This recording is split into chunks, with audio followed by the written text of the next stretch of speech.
Hey everybody, Jacson here, and welcome back to the channel.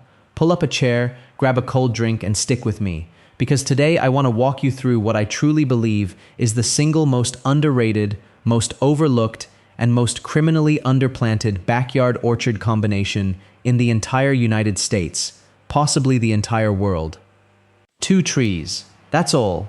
2 trees, planted once, cared for once, and they reward you with non-stop, mouth-watering, hard-to-describe fresh fruit for almost 6 solid months a year. Now, before your brain starts doing the math, let me stop you right there. I know what you are thinking. 6 months of fruit from 2 trees? That is impossible. Grapes are 2 months. Peaches are 2 months if you are lucky. Pears give you a small window. Cherries give you about 10 days of glory. Apples are the longest of the standard backyard fruits. But even the most well-curated apple collection does not hit 6 straight months of fresh, ripe, off-the-tree eating. So what if I told you that with 2 specific trees, 2 specific species, that almost nobody in modern Western gardening culture is planting, you could realistically walk out to your backyard and pick fresh fruit from late June all the way through Christmas, straight through the first real frosts and into the early freezes of December. And what if I told you these are not weird, finicky, impossible-to-grow species? They are tough, disease-resistant, pest-resistant, drought-tolerant once they hit their stride, and they will outlive you on your property. We are talking about trees that will feed your grandkids. So buckle up. I am about to change the way you think about your backyard orchard forever. Fruit number 1 is the pawpaw. Yes, the pawpaw, Asimina triloba, the largest edible fruit tree native to the entire continental United States. If you have never heard of a pawpaw, you are not alone. If you have never tasted a pawpaw, you are in the majority, but you are about to join the obsessed minority in about 3 minutes flat. The pawpaw looks like a small green mango hanging from the tree.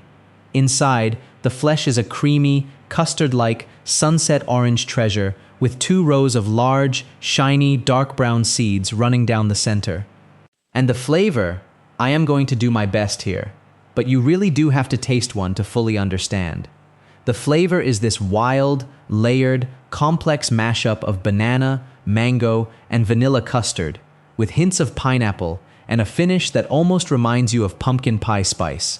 It is intoxicating. It is unique. And it is absolutely nothing like anything else growing in any backyard on your block. Now, why have you never seen a pawpaw at the grocery store? Here is the rub. Pawpaws have an absurdly short post-harvest shelf life. We are talking 3 to 5 days, maybe a week if you refrigerate them right away, and that is it. After that, the flesh breaks down, the skin blackens, and the fruit is total mush.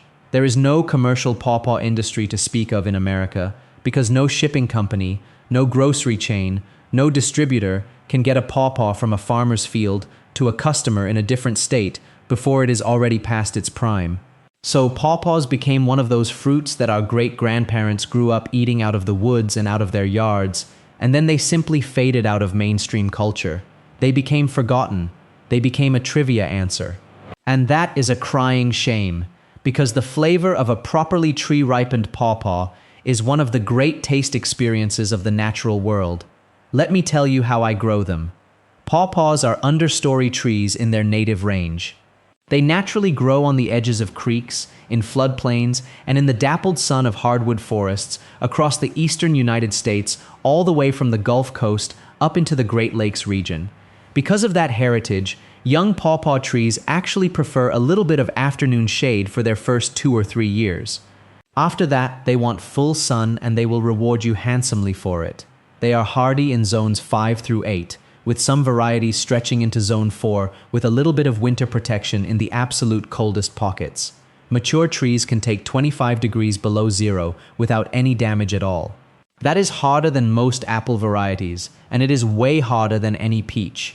One important thing to know about pawpaws: they are not self-fertile. You need at least 2 genetically different trees for cross-pollination, and that is why you will see people online complaining that their single pawpaw tree has never set fruit. You need a pair. You need 2. Native pawpaw pollination is done almost exclusively by beetles and flies, not by honeybees, So having two trees in relatively close proximity, said within 100 feet of each other, is essential. I am telling you this because it is the single most common mistake new pawpaw growers make, and I do not want you to make it. Now, when it comes to varieties, this is where it gets exciting. There is a tremendous diversity in ripening windows across named pawpaw cultivars. Some will start ripening for me in late August, others in mid-September, and the very latest, my favorites, will hang on the tree until early November. By planting a thoughtful collection across that 2.5-month window, you can stretch your pawpaw harvest from late August right into the heart of fall, and you will be picking fruit when everything else in your yard has long since called it a season. Susquehanna Shenandoah rounds out my mid-season lineup with another reliably heavy producer that has a slightly milder, sweeter, more vanilla-forward flavor profile that some folks prefer. Mango, which actually has a distinct sweet, almost tropical mango leaning to its flavor, even though it does not taste like an actual mango. It ripens in October for me and produces massive fruit on a relatively compact tree. And then there is Pennsylvania Golden, which is one of my very latest ripening pawpaws and one of the most cold-tolerant of all the named cultivars. Pennsylvania Golden will hang on the tree through multiple frosts in October and into November, and the flavor somehow gets even richer and more complex after it has been kissed by a few cold nights. It is absolutely one of the crown jewels of my fall harvest. The harvest window of all these varieties combined in my yard is roughly mid to late August through the first or second week of November, depending on the year. Some years I have picked pawpaws off the tree as late as Thanksgiving, and let me tell you the most exciting thing about this whole lineup. None of these varieties are found at any grocery store anywhere. They are almost entirely backyard orchard and farmers market exclusive. You cannot buy them at Walmart, you cannot buy them at Whole Foods. You can only eat them if you grow them yourself or know someone who does. That exclusivity is a huge part of the magic. Now, before we move on to fruit number 2, I want to drop in a quick message. If you are enjoying this video and learning something new from a real human gardener and not from some AI-generated garbage that is flooding YouTube right now, would you do me a huge favor? Hit the like button, leave a comment with what you are planning to plant this fall, and subscribe to the channel and ring that notification bell. Honestly, between the AI slop dumps and YouTube pushing short-form doom scroll content, it has been a rough year for all of us who make long-form garden content. Every single interaction with this video helps push it out to more real gardeners like you. I truly appreciate every single one of you. Red date, also known as Ziziphus jujuba, the jujube. The jujube is a tree that has been cultivated in China for over 4,000 years. It is one of the most ancient cultivated fruit trees on planet Earth, and yet, here in the United States, it is treated like some kind of exotic rarity that only the most adventurous backyard growers even attempt. That is wild, because the jujube is arguably one of the toughest, most resilient, most pest-free trees you can plant anywhere in zones 5 through 9. Ziziphus jujube. The jujube is a tree that has been cultivated in China for over 4,000 years.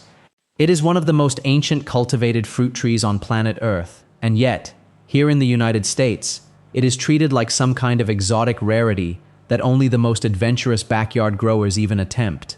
That is wild, because the jujube is arguably one of the toughest, most resilient, most pest-free trees you can plant anywhere in zones 5 through 9. The fruit of the jujube looks like a small to medium date, and the resemblance goes way beyond just looks. When fully ripe and tree softened, a jujube tastes very similar to a medjool date, with rich, caramel-like sweetness and a slightly apple meets honey flavor woven in. When picked at the firm, semi-ripe stage, the fruit is crisp and crunchy, almost like a sweet apple, and it makes an incredible snack right off the tree. As the fruit continues to ripen on the branch, it gradually turns from a glossy green to a light yellowish tan, and finally to that deep, mahogany, chocolate brown color that signals peak ripeness. At that point, the skin gets slightly wrinkled, the flesh gets soft and chewy, and the sugar content is so intense that you almost do not believe it is an unprocessed fresh fruit straight off a tree in your backyard. Here is the part I love most. Jujubes are practically indestructible. Once a jujube tree is established, usually after its second or third year in the ground, it will tolerate drought that would wipe out most other fruit trees. It will tolerate heat that would scorch apple foliage. It will tolerate cold that would kill off peach trees years earlier. Mature jujube trees can take winter temperatures down to -20 degrees Fahrenheit without any winter protection at all. In my own orchard here on the coast of North Carolina, my jujube trees have sailed through ice storms, hard freezes, and long wet winters with absolutely zero dieback, zero protection, zero fuss. And as for pests and diseases, I am talking essentially zero insect pressure, zero disease pressure, zero spraying throughout the entire growing year. I have never sprayed my jujubes once. Not 11. That is unheard of in the world of fruit trees, where most growers are on a constant rotation of fungicides and insecticides to keep their crops viable. Now let me give you my jujube variety lineup. And again, this is where the season extension magic happens. Jujubes have an enormous range in ripening dates across different cultivars. Some start ripening in late July and August. Some ripen all through September and October, and a handful of varieties will keep on hanging fruit well into November and beyond. Lang is a classic, well-known jujube with smaller, slightly drier fruit that ripens a little earlier than Lee, in late August through September, and it is exceptionally thorny, which means the local deer absolutely leave it alone. If you have deer pressure in your area, Lang is your best friend. Honey Jaw sugarcane is another fantastic crisp-eating variety that I rely on for early production, often starting in late July and August. Sugarcane has thin skin, very sweet crunchy flesh, and a habit of fruiting on the lower branches, which makes harvesting easy for the kids. And for my ultra-late, season-stretching jujube, I grow Sherwood. Sherwood is one of the latest ripening jujubes you can plant, and it will frequently hold fruit well into November and even into early December in milder years. The fruit is medium-sized and the flavor is excellent. This is the variety that bridges my pawpaw harvest into late October and keeps me picking fruit right up to Thanksgiving and beyond. When you combine all of these jujube varieties together in one yard, you can realistically be picking fresh jujubes from late July right through November, and if you are in a warmer zone or you get a mild late fall, you can stretch that all the way into December. The beauty of jujubes is that they have a two-stage harvest option. You can pick them when they are still green and crunchy and apple-like, and they will keep for weeks on the counter. Or you can leave them on the tree until they get soft and date-like, and they will be sweeter and more complex flavored. Most years I do both. I pick the early fruit firm for fresh eating, and I let the late fruit hang until it gets that beautiful mahogany date-soft sweetness. 5 to 6 solid months of harvest, every single year, off just 2 species of tree. Fruit number 2, the jujube, gives me harvests from late July through November and into December. When you overlap those 2 harvest windows, you are looking at non-stop fresh fruit off your own trees from late July right through the end of November, with the real possibility of stretching into December if your zone cooperates. That is roughly 5 to 6 solid months of harvest, every single year, off just 2 species of tree. And I want to emphasize one more thing. These are not diva trees. These are not high-maintenance trees that need constant fussing, spraying, pruning, and coddling. Both pawpaws and jujubes are notoriously low input. They do not demand complicated spray schedules. They do not demand intensive pruning. They do not demand perfect soil or irrigation or fertilization. They just want a reasonable spot in your yard with decent sun, a little mulch around their base for the first couple of years, and the simple act of being left alone to do their thing. That's it. These are the kind of trees you plant once, and they just keep on giving. And here is the part I really want to hammer home. In most of the country, by the time we hit late November, the backyard orchard is pretty much done. The apples are gone. The persimmons are done. The figs have been killed back by hard freezes. There is no fresh fruit coming off the trees anymore. But with a jujube orchard like mine, I am still out there with a basket in late November, picking soft, mahogany jujubes off the tree, often after multiple frosts have already hit, and they are sweeter and more complex than they were in October. The frost actually concentrates the sugars in jujubes the same way it does in persimmons and apples. A frosted jujube is a transcendent experience. So folks, the takeaway is this: 2 trees, planted once, that pay you back with 6 months of fresh harvests every single year for the rest of your life and beyond. The pawpaw will give you late summer through mid-fall harvests of one of the most unique and spectacular fruits ever grown on the planet, a fruit absolutely nobody is growing commercially in this country.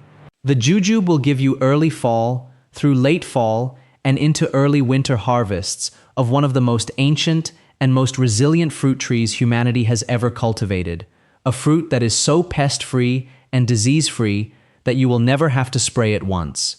These are forgotten fruits. They are not forgotten because they are not worth growing. They are forgotten because they cannot be shipped. They are forgotten because the commercial produce industry cannot figure out how to make money off of them. They are forgotten because nobody at the grocery store is going to hand you a pawpaw and say, "Hey, you should try this." But the moment you plant one of these trees in your own yard, you will be picking fruit that is better than anything at any grocery store, and you will be eating it at the peak of perfection, directly off the branch, in your own backyard. That is a life-changing experience all on its own. And the best part is, once these trees are in, they are in. They will grow with you. They will grow with your family. One day, your grandkids will be out there picking your great-grandparents' pawpaws and jujubes, and they will not even know how special that experience is, until they grow up and try to buy a pawpaw at Whole Foods and realize they cannot. Alright folks, I really hope you enjoyed this video. I hope it opened your eyes to two of the most spectacular, most underplanted, most criminally forgotten fruit trees on the planet. If you did enjoy it, please hit that like button, please subscribe to the channel if you have not already, and please ring that notification bell so you do not miss the next one. I also placed direct links down in the video description to the tools, fertilizers, and supplies I use most often for growing and caring for these trees, and to the two nurseries I personally buy my pawpaw and jujube trees from. And for everything else I use around my yard and garden, all of that is linked over on my Amazon storefront, also pinned in the description. Please go check that out. While you are down there scrolling, take a look at my website, jacson.com, for all things gardening, a bunch more deep dives into forgotten backyard crops, and a little bit of custom merch if you want to support the channel while you are at it. Thank you all so much for spending part of your day out here with me in the garden. I will see all of you again very soon on the next video. Until then, happy planting, and start planning that fall orchard order. Trust me, you are going to want these trees in your yard before you know it. Take care, everybody.